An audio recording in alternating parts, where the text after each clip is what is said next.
Brewmaster Monk is looking very strong in Dragonflight Alpha with all the new talents that has been getting, all the toys and all the combinations and playstyles and some builds that are really fun, really strong, and really fun. And that's what we are going to be talking about today in another Dragonflight Alpha spec coverage video that we do here on Marcelian&Flame, along all other videos and content that we have. So if you enjoyed the type of content that we have, consider leaving a subscribe, a like, and enable those notifications in that exact same order, because it does help the channel out. It's 3 little quick things. We appreciate it. You make our channel better. Now let's actually talk about Brewmaster and all the intricacies. Now, we already talked about most of the general talent trees that are at least appealing in our Windwalker video, so I will just briefly go over some of the more impactful, at least at first glance, for Brewmaster, but feel free to peruse them at your own leisure.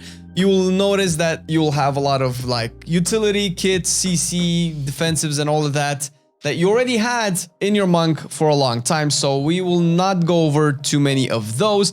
However, if you look on the left-hand side where it seems to be a little bit more healing focused, and it's a little bit weird because you have to take Soothing Mist, and that's a contentious topic, but you do have Grace of the Crane, which increases the healing that you take by 2 and then 4%. Now, this Brewmaster does a lot of self-healing when it takes a lot of damage with all the spheres and all of that stuff, so it might become something important for you to take, although it is a pretty heavy investment. Granted, there's not many things that you can get, at least from the top part of the tree. All of the utility is pretty much situational, so if you're not going to go heavy into the utility, then you can definitely take Grace of the Crane. And of course, you also have Rising Sun Kick at the top, which is something that's particularly interesting for Brewmaster, but at the end of the day, it doesn't really have any impact or synergy with your rotation. It's just damage, but it's good damage, it's free damage, and later on we can even buff it. Vivacious Vivification goes a little bit on the left-hand side, but you can also get to it by picking Rising Sun Kick, and it's basically making Vivify free cast. This is very interesting for a tank, because usually tanks have to trade off something big to be able to heal themselves. Obviously, you're trading off energy and you're not casting something to survive in that moment. However, with the amount of mobility and utility and defensives that Brewmaster has, adding an instant heal on top of it all seems very good, very strong as a concept, but we'll see exactly in practicality what this means. I managed to use it a couple times here and there. It wasn't big, but it definitely helped out. It matters on the long run how much you're trading off, because if you're not casting, I don't know, Blackout Kick or something like that, or Purifying Brew or a Keg Smash, instead of a Vivify, then that might not be that worth it, but we'll see. Elusive Mist is basically what the devs probably thought about Soothing Mist being available to Windwalker and potentially Brewmaster as well, where as you channel Soothing Mist, you basically reduce the damage that you take by 3 and then 6%. This is still not a good argument to channel Soothing Mist for almost any reason whatsoever. So that's a little bit weird, unless for some reason you're just gonna be playing a Soothing Mist tank, which in what situation would that be available unless you're off tanking in a raid and you need to heal somebody, I guess, but that happens very rarely and that normally shouldn't be your job. But you have the option if you want to do it, If Elusive Mist could be buffed a little bit more, at least, well, maybe for Brewmaster to reduce the damage that you take by a lot more, maybe you can Soothing Mist yourself or somebody in your party and not have to be slapped really hard during that time. But then again, Brewmaster's rotation is very heavy on the global, very specific on the global, since pretty much all the globals that you want to cast during your Brewmaster rotation synergize very well with your kit and enable all of your, not necessarily damage, but your tools to come to fruition, right? Like, you know, Purifying Brew, Purifying Stagger, Celestial Brew, reducing the cooldown with Keg Smash and all of that stuff, right? So it's a little bit counterintuitive, but hey, it's an option. Another note that you might be interested in is Ferocity of Zuen, which just increases your damage, although 4% extra damage for Brewmaster might not be that appealing. However, it does unlock further nodes down the list if you do want to go to stuff like the middle side of the talent tree and you don't want to take the Vivify talents. you'll probably have to go to Ferocity of Zuen. And we did mention before Rising Sun Kick buffs, and you do have fast feet. And if you do take Rising Sun Kick, you probably will want fast feet no matter what, since it's so much damage, man. The attack power scaling on Rising Sun Kick for Brewmaster is really crazy. It's single target. And maybe the trade-off for all of the damage is that it doesn't really impact your rotation, or doesn't fit into your rotation whatsoever. But yeah, you might not want to skip fast feet, especially if you're playing raids or if you want more single target damage. Now, the further down we go, to the left, to the far left and to the far right, you have two talents that give you some very desired stats for tanks. First of all, Close to Heart on the left-hand side gives you 2 and 4% leech, which leech is a really good stat for tanks. And on the right-hand side, you have Generous Pour, which gives you 2 or 4% avoidance, depending on how many points you put in. And avoidance, again, is really good on tanks. It's the 4% of each stat will be, you know, basically simmed. It's kind of really good. And because the capstones are not that amazing, maybe you will want to get these. You'll have extra points to get these as well, because so far, I mean, you might go from Generous Pour to Bounce Back when you take a hit that deals more than 20% of your maximum health, reduce all damage taken by I don't know how much, because the tooltip says what you probably see on the screen right now, but it does offer you that DR for 6 seconds. And that's particularly good because when a Brewmaster takes more than 20% of their HP in one hit, they're probably taking massive damage. So that's probably also going to come into raids, or unless you're doing like some very high mythic plus and a mob just slaps tanks really hard. That will be it, because the capstones are very underwhelming. They're just a statue. They're very situational. Obviously, we're still missing the Windwalker one in the middle, but the capstones are not something that you will necessarily want unless for a specific situation. You have more points to spread throughout the middle side, or the core side of the talent tree, with stuff like Diffuse Harm and Diffuse Magic rather, and Dampen Harm, which are two cooldowns that are very strong that you always have to choose between, but now you can get them both. This is also, you know, for everybody that talks about, you know, you're basically getting the things that you had baseline through the talents by choosing them. You also have the counter argument to that, where you can actually get things in combinations that you never had before, and in this case, one extra defensive, which is really strong considering all of the Fortifying Brew that you have to the side, which makes Fortifying Brew really, really strong. And with all of this defensives that you get from the general talent tree, we can move into the spec tree and have even more defensives. And Jesus, man, Brewmaster is looking like a fucking rock. But let's quickly cover some of the more important ones. I'm not gonna go into like Keg Smash and Stagger and all of the core mechanics of your spec, which you'll probably have to take into consideration. But as a general look at the talent tree, it's actually very nice. It's very tight around the edges, where you can actually path in multiple ways. You can skip things that you don't want way more on Brewmaster than with other specs, and essentially build what you want, while the middle seems to kind of branch out into the sides slightly better, but you're probably gonna want all of the middle talents anyway, but they're actually easy to get. First of all, I do want to point out something that's really cool and something that maybe a lot of people will be excited about, and what Blizzard has been trying to make viable for Brewmaster, and that is the fire build, which can be a possibility now. On the left-hand side, if you look, you have Celestial Flames, which is the talent that we've been having for a while, and then you'll actually unlock Breath of Fire, which is a little bit weird. Why is Breath of Fire unlockable after you can pick Celestial Flames? But I guess Celestial Flames doesn't need Breath of Fire, but you'll want Breath of Fire anyway because it is buffed by Celestial Flames. And going down from Breath of Fire, you have a few choice nodes. Likely you will want Salsalabim's Strength, which is, dude, man, it's so cool. When you use Keg Smash, the remaining cooldown of Breath of Fire is reset, meaning that Breath of Fire doesn't really have a cooldown. You just use it after you use a Keg Smash. Keg Smash enables it all the time. And further down the list, two really cool nodes is Dragonfire Brew, which I actually played with, and that was really fire. It was really fun. It was ridiculous, spitting out so much fire. Charred Passions is also back, and this might actually be what you want because it synergizes a little bit better. Basically, the Dragonfire brews, after you use Breath of Fire, you breathe fire 2 additional times, and each does its own fire damage, and the overall Breath of Fire damage is increased by up to 100% based on your level of stagger, which is very niche and situational. Obviously, Dragonfire brew could hit really hard if you have like very high amounts of stagger, which is usually very end game, very high level content.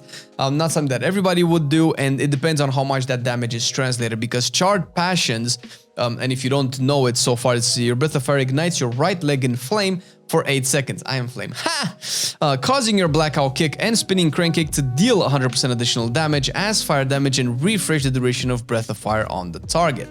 Obviously, this is pretty self-explanatory in single target. I don't know how much value you'll have in single target from the refresh, considering that you're gonna be using Sound Cell Beams anyway, and you'll be able to cast Breath of Fire more often.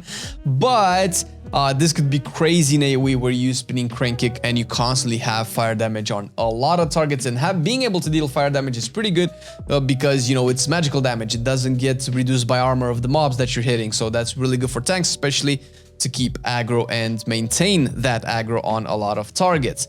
So all of this is really cool, and you don't sacrifice as much by getting these talents. They're a total of 4 points, which is amazing considering that looking at other tanks and other builds that are really fun and synergistic, you would have a lot of nodes that have multiple points investments, but these are actually really cool. And we did talk about the middle side. You can get Healing Elixir very, very easily, very accessible, which is a very good defensive cooldown. It heals, and it heals for 50% of your max health, has 2 charges, and it's on a 30-second recharge time. This also has been a choice node for a long time, and with this and the 2 defenses from the general talent tree, and with everything else that you have, it's really good. It's just really good. And speaking of other defensives, Zen Meditation is on the right hand side, which again has also been a pretty much baseline thing for a long time.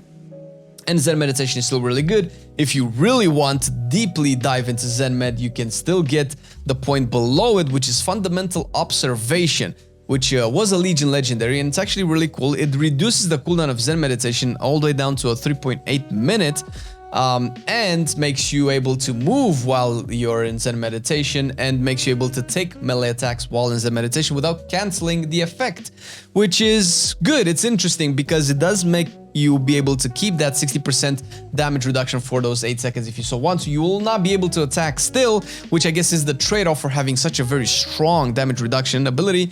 However, once again, this is put into under the scope of, do you need this much damage reduction? If you do, then it's going to be really good, but that's gonna be very specific. However, it's nice to have tools in case you need them, which is basically what this talent tree is supposed to enable. And going down from Zen Meditation, you have Guy Plin's Imperial Brew. Jesus, what a name. Making Purifying Brew instantly heal you for 25% of the purified staggered damage. Obviously, I cannot explain how good this is in very high octane situations. Let's say you're in a big Mythic Plus dungeon and you're pulling 3 packs and your stagger is constantly red. You're purifying red again, and having this extra heal on it makes it so much better and gives you such a high survivability rate that it's kind of going to really outshine Strength of Spirit, which is the choice node of it, which Strength of Spirit will become very, very situational, where the only real encounter that you might be using this on is if you're taking like a big fat magical damage, which isn't really that effectively mitigated by stagger. Then you can use Expel Harm and heal a bunch of that. So that's probably when you would take Strength of Spirit over Guy Plin's Imperial Brew, since obviously the situation in question does not work really well with the Imperial Brew. And we keep going down with Light Brewing, which is still there, which is similar argument. It's probably going to always be better than Training of New Zao, depending on how the mastery influences you, but it's probably Light Brewing. Light Brewing has been core of the talent tree. It's kind of been always picked and hardly ever chosen between, because if I'm not mistaken, it was always as a choice node with Bob and Weave, and Bob and Weave is on the right hand side. So it's no longer a choice node with light brewing, but it is a choice node with Black Ox, and Black Ox Brew might still be better than Bob and Weave, but we will see how that turns out. There are a couple of underwhelming talents. Clash is there, and thank God it's like a dead end, It doesn't connect to anything, so you don't really need it to progress through the tree because it is a underwhelming talent. I'm hardly ever using this ability right now. I mean, it's okay, but I don't know. It doesn't feel like you really need Clash, and definitely when you have so many other better points to pick, which is Facepalm, one of those points, which is particularly really strong. Tiger Palm having a 10% chance to deal 300% the normal damage and reduce the remaining cooldown of your brews by 1 additional seconds. Obviously, Tiger Palm is part of your core rotation, and it's really good.